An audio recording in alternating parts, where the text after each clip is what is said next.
Hello બાલ દોસ્તો, એજ્યુકટેકનો ચેનલમાં આપનું સ્વાગત છે। આજે આપણે શીખીશું ધોરણ 7 વિષય હિન્દી પાઠ 6 માલવજી ફોજદાર, જે બીજા સત્રમાં આવે છે। પાઠના અભ્યાસ અને સ્વાધ્યાયના પ્રશ્નોની સમજ મેળવીશું। પાઠનો વિડીયો તમે વિડીયોના ડિસ્ક્રિપ્શનમાં તથા વિડીયોના અંતે પણ નિહાળી શકો છો। તો ચાલો શીખીએ ધોરણ 7 વિષય હિન્દી પાઠ 6 માલવજી ફોજદાર। પાઠના અભ્યાસ અને સ્વાધ્યાયના પ્રશ્નોની સમજ। સૌપ્રથમ આપણે અભ્યાસના પ્રશ્નોની સમજ મેળવીએ। प्रश्न नंबर 1, निम्नलिखित प्रश्नों के मौखिक उत्तर दीजिए। सवाल नंबर 1, मालवजी शिवाजी का वध करने के लिए क्यों तैयार हो गया? तेना जवाब में आपने लखी शकीए, मालवजी के पिता शिवाजी की सेना में सिपाही थे। उन्होंने देश की रक्षा के लिए अपने प्राण दे दिए थे। उनको मरे 2 वर्ष हो गए। तब से मालवजी और उसकी माँ ने किसी तरह अपना गुजारा किया, परंतु पिछले 3 महीनों से उन्हें पेट भर अन्न मिलना मुश्किल हो गया था। मालवजी अपनी इसी बुरी दशा के बारे में सोच रहा था। उसी समय एक सैनिक ने आकर मालवजी से कहा कि यदि तुम शिवाजी का वध कर दो तो मैं तुम्हें धन दूंगा। उसी धन के लालच में मालवजी शिवाजी का वध करने के लिए तैयार हो गया था।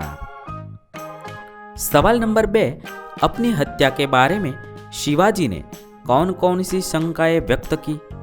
तेना जवाब में आपने लखी शकीए, शिवाजी जानना चाहते थे कि मालवजी उनका वध क्यों करना चाहता था। क्या वह उन्हें मारकर मराठा साम्राज्य का मालिक बनना चाहता था? क्या उन्होंने उसे कभी हानि पहुंचाने की कोशिश की थी? क्या उन्होंने कभी राष्ट्र की प्रतिष्ठा पर धब्बा लगाया था?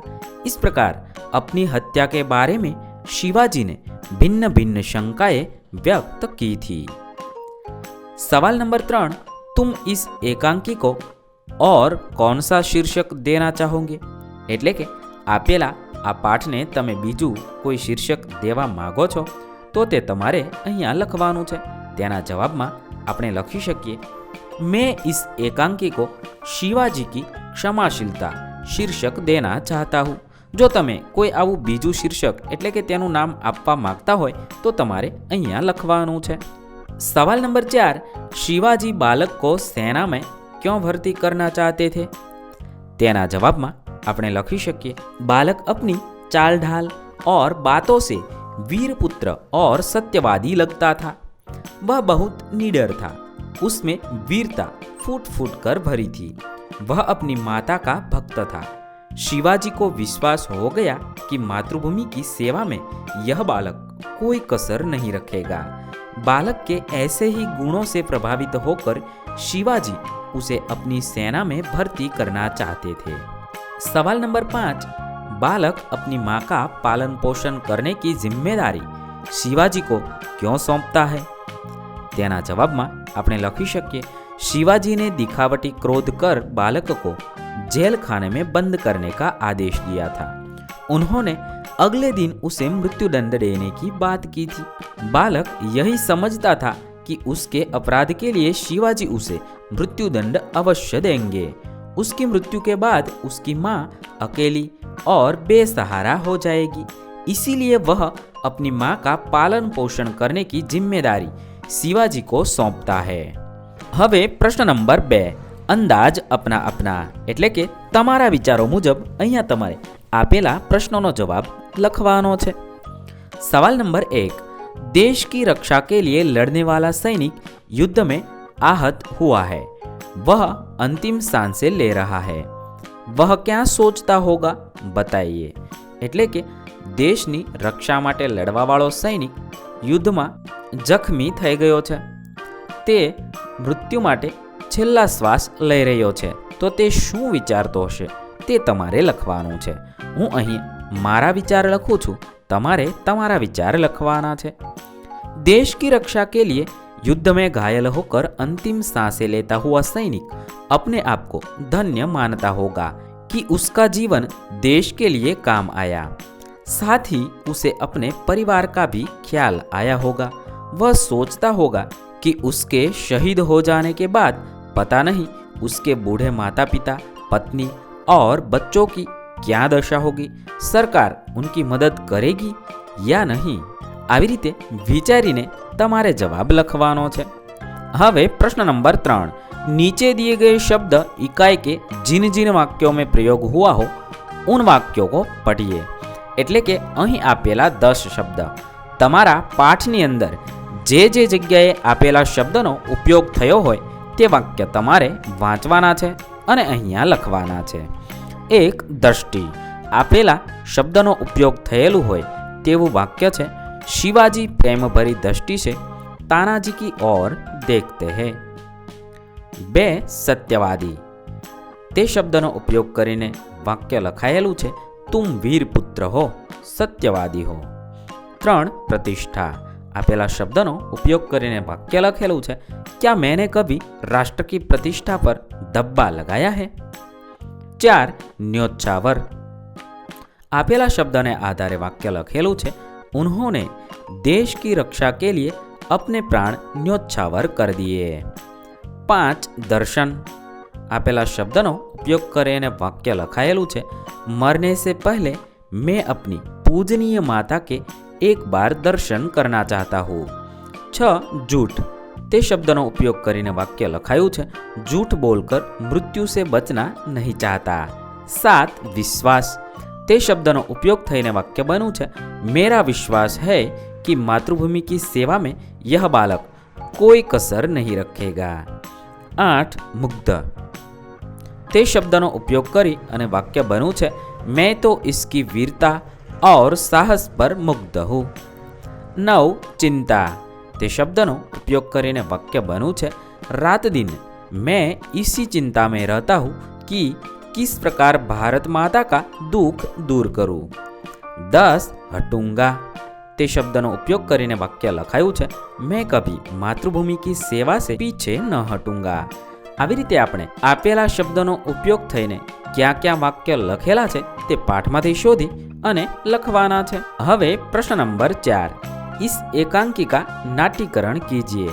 એટલે કે તમારા મિત્ર વિદ્યાર્થીઓને સાથે મળીને તમારે આપેલા પાઠને નાટકના રૂપમાં તમારા વર્ગખંડમાં ભજવવાનો છે। તો જે વ્યક્તિ યોગ્ય પાત્રને નિભાવી શકે તે વિદ્યાર્થી મિત્રોએ તે પાત્રની વેશભૂષા પહેરી અને તમારા વર્ગખંડમાં આ નાટક રજૂ કરવાનું છે। હવે આપણે સ્વાધ્યાયના પ્રશ્નોની સમજ મેળવીએ। પ્રશ્ન નંબર 1, निम्नलिखित प्रश्नों के उत्तर लिखिए। सवाल नंबर 1, मालव जी शिवाजी का वध करने के कौन कौन से 2 कारण बताते हैं। तेना जवाब में अपने लखी शकीए, मालव जी शिवाजी का वध करने का पहला कारण यह बताता है कि युद्ध में उसके पिता के मरने के बाद उन्होंने उसके परिवार के भरण पोषण की परवाह नहीं की। दूसरा कारण यह था कि धन के अभाव में वह और उसकी माँ भूखे मर रहे थे। उसी समय एक सैनिक ने उसे शिवाजी की हत्या करने पर धन देने का लालच दिया था। सवाल नंबर 2, कष्ट होने पर भी मालव जी शिवाजी के पास क्यों नहीं गए।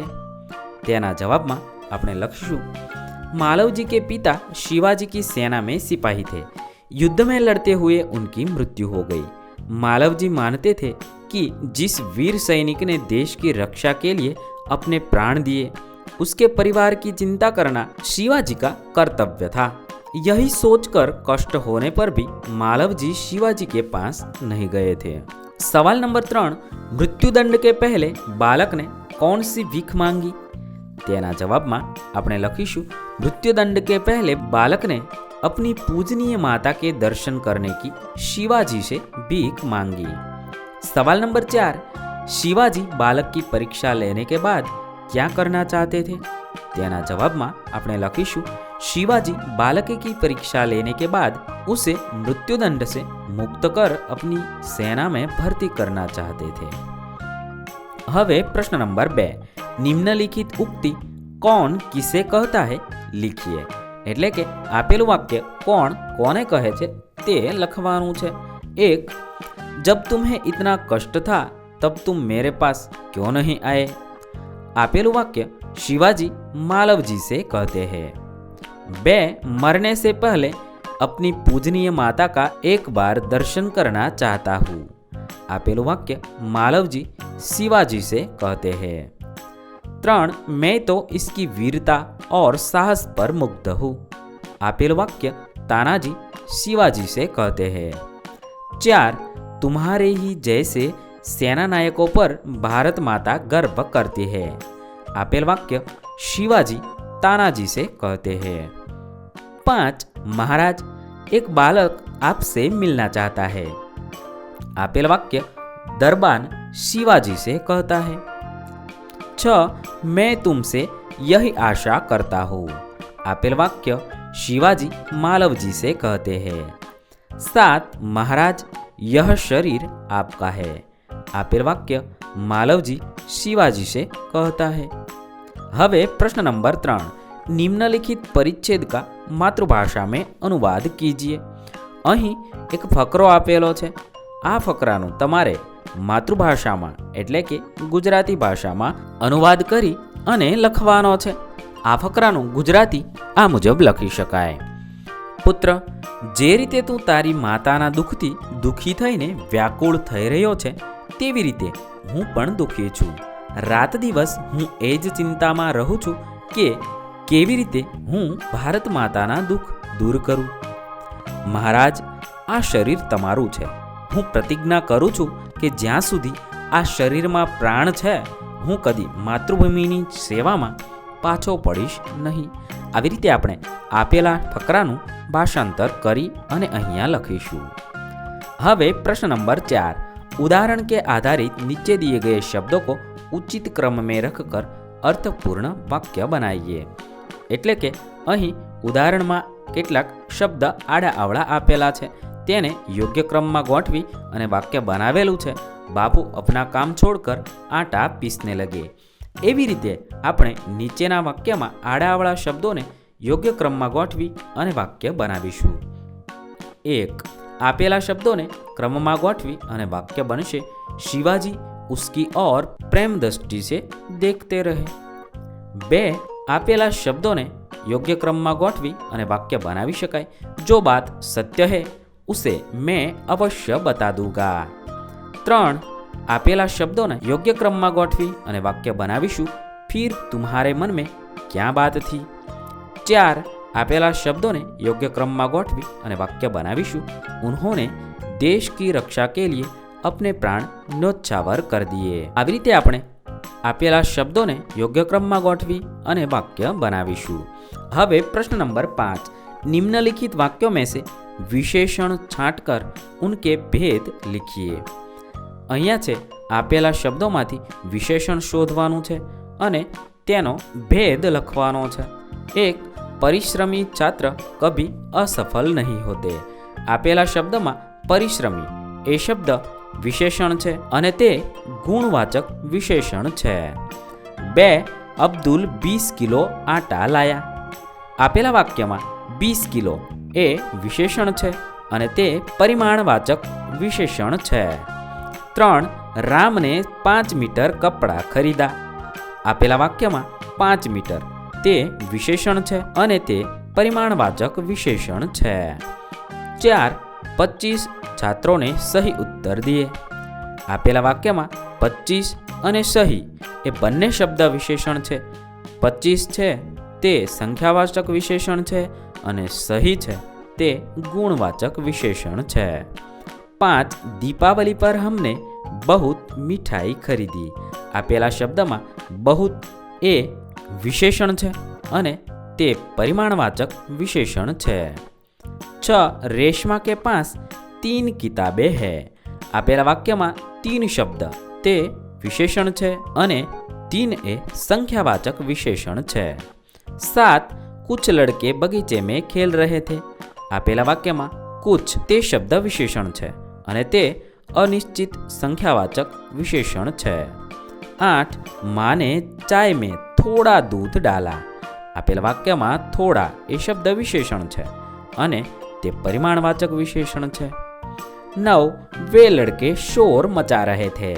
આપેલા વાક્યમાં वे તે અક્ષર વિશેષણ છે અને તે સાર્વનામિક વિશેષણ છે। 10 आप किस आदमी की बात कर रहे हैं? આપેલા વાક્યમાં કિસ તે શબ્દ વિશેષણ છે અને તે સાર્વનામિક વિશેષણ છે। આવી રીતે આપણે વાક્યમાંથી વિશેષણ શોધી અને તે કયા પ્રકારનું વિશેષણ છે તે લખ્યું। અહીં આપણા અભ્યાસ અને સ્વાધ્યાયના પ્રશ્ન પૂર્ણ થાય છે। વિદ્યાર્થી મિત્રો, ધોરણ 6, 7 અને 8ના તમામ વિષયના અભ્યાસ અને સ્વાધ્યાયના પ્રશ્નના વિડીયો આપણી ચેનલ પરથી મેળવી શકશો। થેન્ક યુ દોસ્તો, એડ્યુટેકનો ચેનલ તરફથી વિડીયો નિહાળવા બદલ આપનો આભાર। આવા બીજા વિડીયોઝ નિહાળવા માટે અમારી યુટ્યુબ ચેનલ એડ્યુટેકનો અત્યારે જ સબસ્ક્રાઈબ કરી લો। આભાર દોસ્તો।